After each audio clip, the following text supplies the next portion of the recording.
I was shocked by my new home in Holland. It was radically different from anything I had known. Here in Holland, there was a separation between religion and politics. Women had equal rights and could live independently and make their own choices. There was a concept of the common good that I had never known before. There was no talk of death, no enemies to fight or pray against, and no bloodline or religion that could only be defended by waging war. The more I understood about this new society, the more I liked it and admired it. I assimilated. I lived life as a Dutch woman, suppressing the dissonance I felt at betraying my religion and upbringing. I abandoned the ideas of Islamism, and I educated myself on anti-Semitism. They chose to believe that bin Laden and his Islamist ilk did not mean what they said. They chose to believe that multiculturalism was the solution. But I saw that multiculturalism was really an embrace of clanism and primitivism.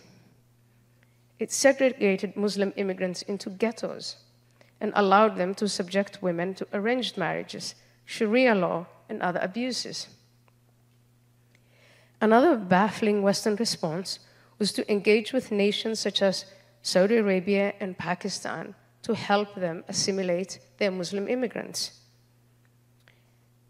The Netherlands and other European countries asked them to help deal with Islamist terror. Yet, Saudi Arabia was for many years the world's biggest funder of da'wah, that is, Islamist proselytization. Domestically, Western leaders listened to Islamist infiltrators with an agenda, whom they naively saw as moderate representatives of Muslim communities. When asked about how to integrate Muslims in the West, these so-called community leaders unsurprisingly demanded separate Muslim schools, separate media platforms, separate courts, and a victim status to be protected from Islamophobia. In other words, the more the West tried to appease and collaborate with Islamism, the more the Islamists rewarded them with aggression and terror. Witness the shocking mob attack last Sunday on Goldie's, a restaurant in Philadelphia owned by the Israeli chef Michael Solomonov. How did we get here? And is there hope for the future? In election after election, Western elites have reasserted their commitment to multiculturalism.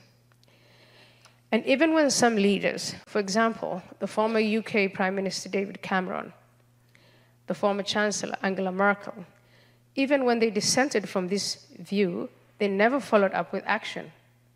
They did not pursue aggressive programs of assimilation, nor did they reform immigration.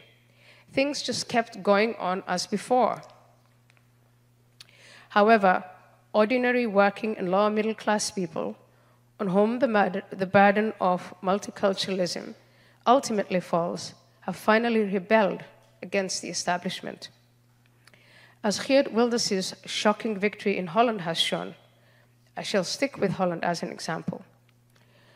While political and media leaders told the public that opposing migration was xenophobic, ordinary people noticed structural changes in their country and felt that they hadn't been adequately consulted. In the 1960s, 60,000 Muslims lived in the Netherlands. Today, there are around 1.2 million. Now, the 1.2 million is the official number, and I will tell you to take official numbers with a very large grain of salt. But let's give them the 1.2 million. This is thanks to a chain migration, asylum, and a higher birth rate. Do you know how many Jews live in the Netherlands? It's less than 50,000. Instead, barely 80 years after the Holocaust, we allow anti-Semitic, genocidal thugs and their apologists free rein on our streets. Bin Laden must be smiling in his water grave as Gen Z TikTokers idiotically praise his evil rantings. The only solution is to sound the alarm and to restate the Judeo-Christian Western values that have benefited us all so much. We must be loud in speaking up against the wrong-headedness of the policies of our elites. We must be proud of our heritage, and we must champion it. We must show Gen Z that the world would be a dystopia if the Islamists won. We must show them that the world built by Western values over the centuries is infinitely superior to the hellish visions of the Islamists.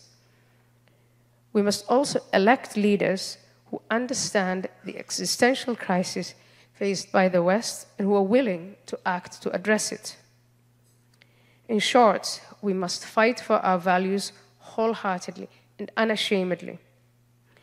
Only then will we have a chance of saving the West.